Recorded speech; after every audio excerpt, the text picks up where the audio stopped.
Ao dizer sentar, me lembro de uma propaganda de uma fábrica de bancos de igreja, onde dizia: os nossos bancos são muito confortáveis, lamentamos que o padre tenha que rezar a missa de pé. É uma boa propaganda. Prezados colegas da comunidade, especialmente os convidados especiais que vieram lá do Chapadão, onde muitos anos atrás tive a alegria também de celebrar. Sem tema determinado, gostaria de lembrar, à luz da palavra que nós acabamos de ouvir, podíamos dizer, sobretudo, 4 palavras que aparecem de forma muito clara na celebração, liturgia da palavra que nós acabamos de ouvir. Na primeira leitura, sobretudo, destacar a palavra, a expressão Jesus, sumo sacerdote. Do Evangelho, a questão do jejum e também da roupa nova e velha em confronto e das pipas de vinho novos e velhos. Vinho novo em pipas novas ou velhas. Cristo, na primeira leitura, é apresentado como a referência, como o sacerdote. O que faz? Qual é a missão especial do sacerdote? Aquele que em nome da comunidade oferece. Mas aqui, muito mais do que oferecer algo externo, é alguém que consome sua vida em favor do outro. Nesse sentido, Jesus foi exemplar. Alguém que, sobretudo, no tempo que esteve com a gente, ele se ofereceu a si mesmo. Ele, como uma vela, enquanto vai queimando, vai se consumindo, vai iluminando. Portanto, nós precisamos também, inclusive pelo fato de participarmos do sacerdócio comum pelo batismo, nós também somos convocados a fazer de nossa vida uma constante oferta a serviço do outro, a serviço do reino. Portanto, muito mais do que nos lamentar diante das dificuldades, nós devemos ser como sacerdotes, a exemplo de Jesus, alguém que diariamente é capaz de oferecer suas alegrias, suas tristezas, seus problemas, suas dificuldades, seus anseios, suas esperanças. Então, nós temos cada dia a oportunidade de exercer exatamente aquilo que Jesus fez. Sobretudo, eu diria aqui, trazer presente a vida de Jesus em nossa vida e fazer disso uma oferta a serviço do outro. Eu creio que muitos de vocês já usaram, muitos talvez estejam usando um comprimido chamado AAS. Alguém conhece? AAS. E eu gostaria de lembrar aqui Jesus como o AAS de nossa vida. Por quê? Porque Jesus foi alguém que se aproximou de nós. alguém que se apaixonou por nós, alguém que se solidarizou conosco, aproximou-se, apaixonou-se, solidarizou-se. Nunca esqueçam esse comprimido, eu diria comprimido cristão, porque ele como que foi como que descoberto exatamente à luz de Jesus Cristo, que se aproximou de nossa fraqueza, de nossa humanidade, se apaixonou, ou seja, alguém que não abre mão daquele que ele ama, solidarizou-se. Então esta é uma reflexão da primeira leitura. Nós precisamos no dia a dia, como que ser a presença do Cristo que diariamente também se oferece a nós, continuamente em cada missa renova esta sua oferta ao Pai em favor de todos nós. No Evangelho, no começo se trata de uma questão interessante, importante inclusive na vida de todos nós. A questão do jejum. Qual é a ideia que nós temos de jejum?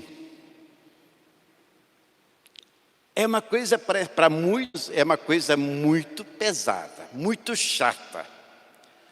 E a gente, muitas vezes, é obrigado a fazer jejum. Quando você, por exemplo, faz uma endoscopia, algum exame mais profundo, você precisa às vezes, ficar 12 horas em jejum. Não é fácil. Tu começa de noite e aí te acorda e começa a sentir vontade de comer. E tem que ficar firme. E o pior se no dia seguinte o exame atrasa. Então, fazer jejum é algo, eu diria, importante. É uma forma de a gente controlar-se, de a gente ser dono, inclusive, dos nossos atos. Porque diante da comida nós temos muita dificuldade.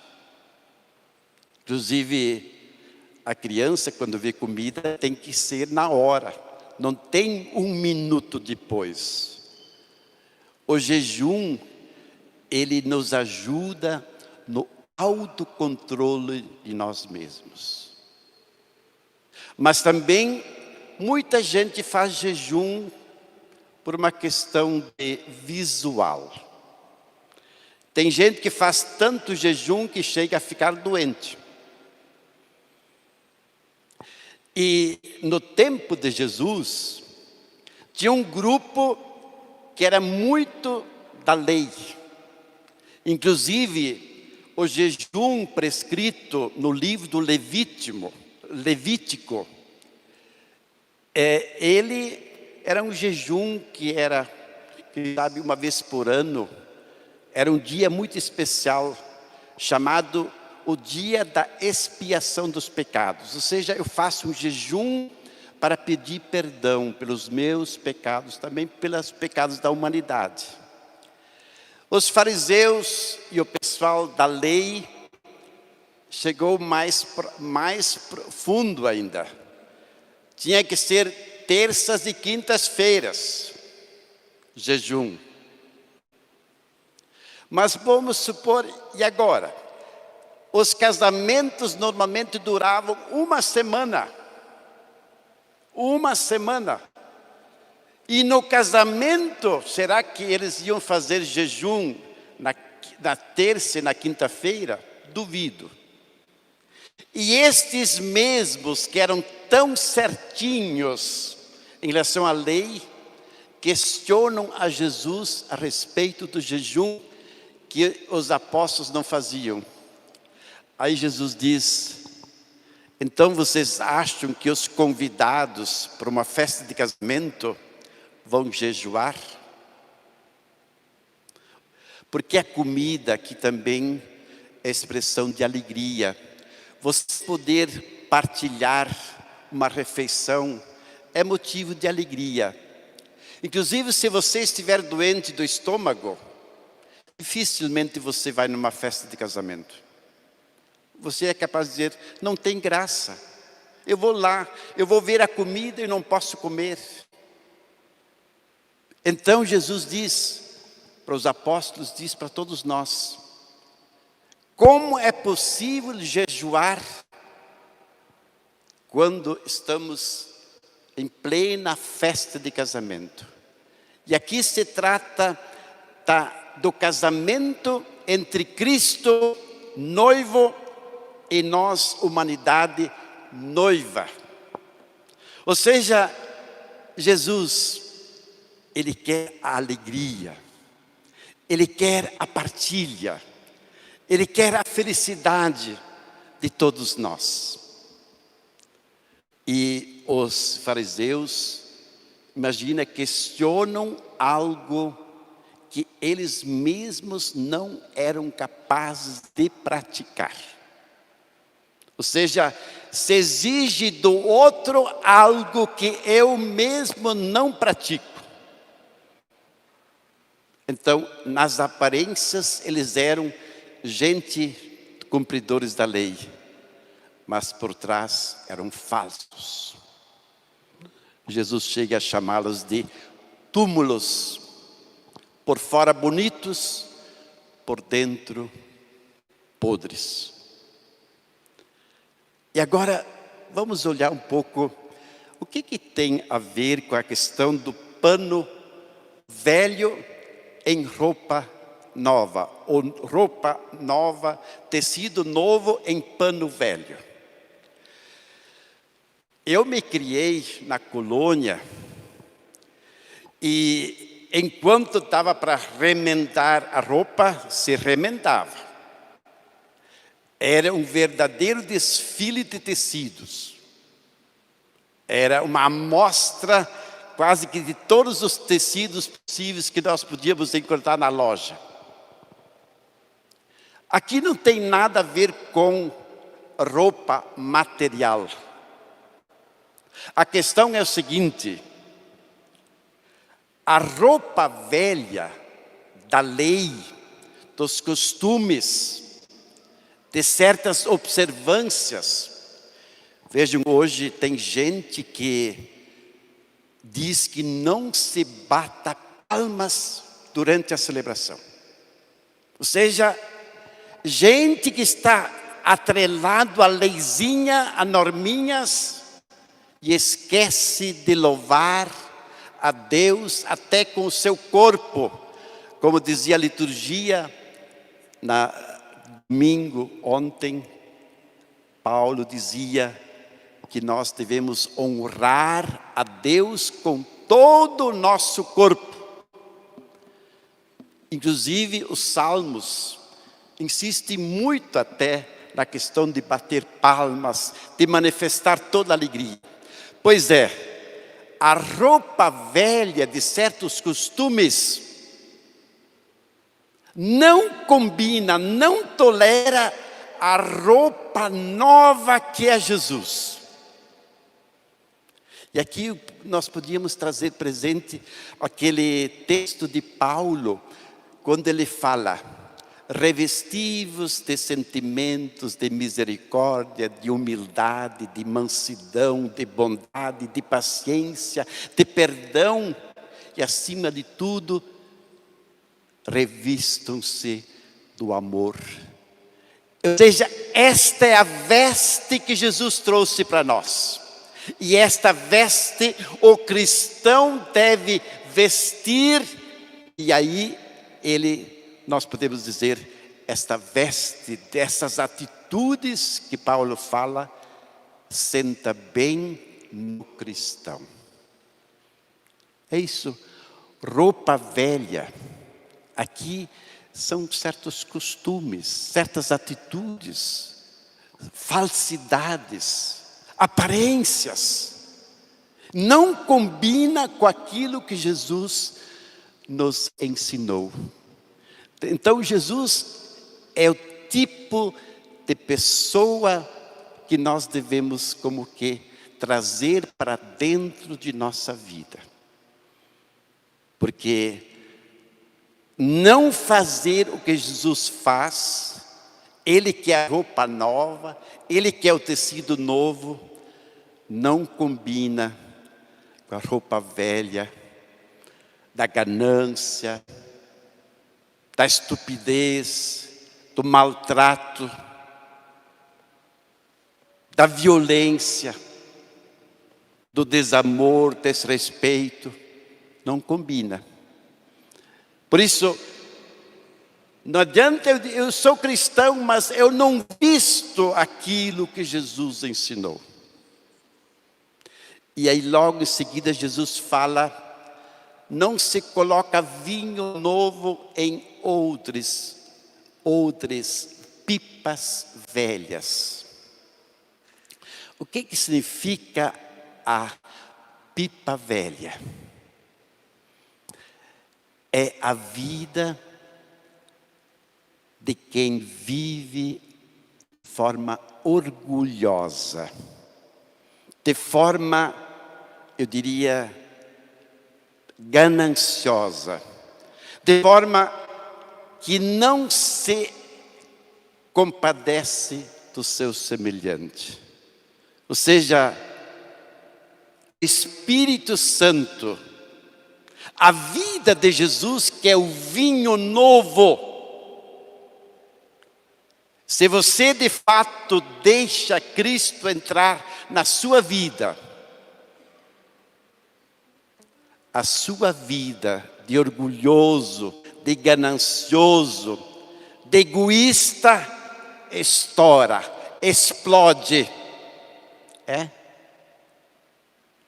Por isso, quem de fato se deixa iluminar pela vida de Jesus, deixa para trás o ser pipa velha, a pipa do orgulho, do egoísmo, do aquele que não tem compaixão para com ninguém, alguém que não se solidariza, alguém que se nega a aproximar do outro, alguém que não quer saber do outro.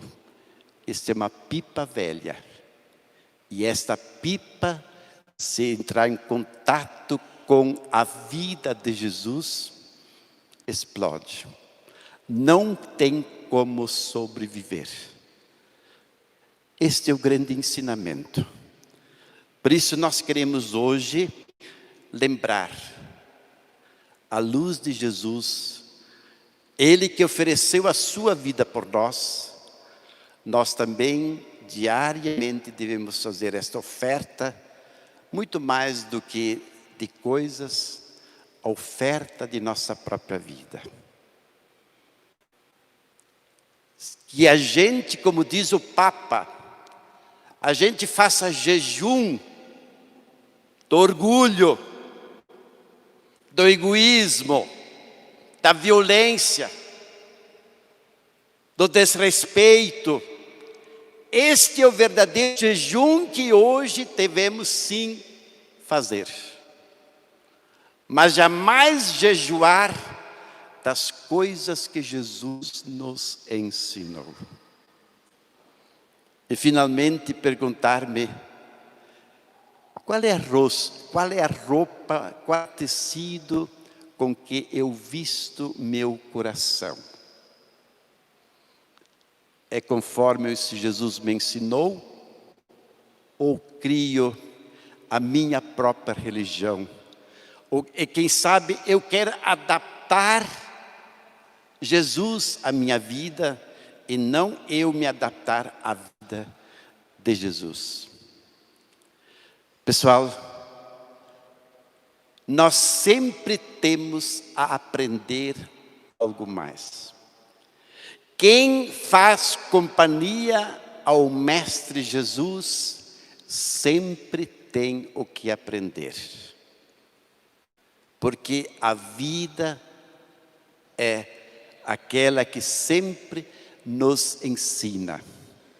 Portanto, saibamos abrir nosso coração e aprender coisas novas aos pés, junto à companhia de Jesus.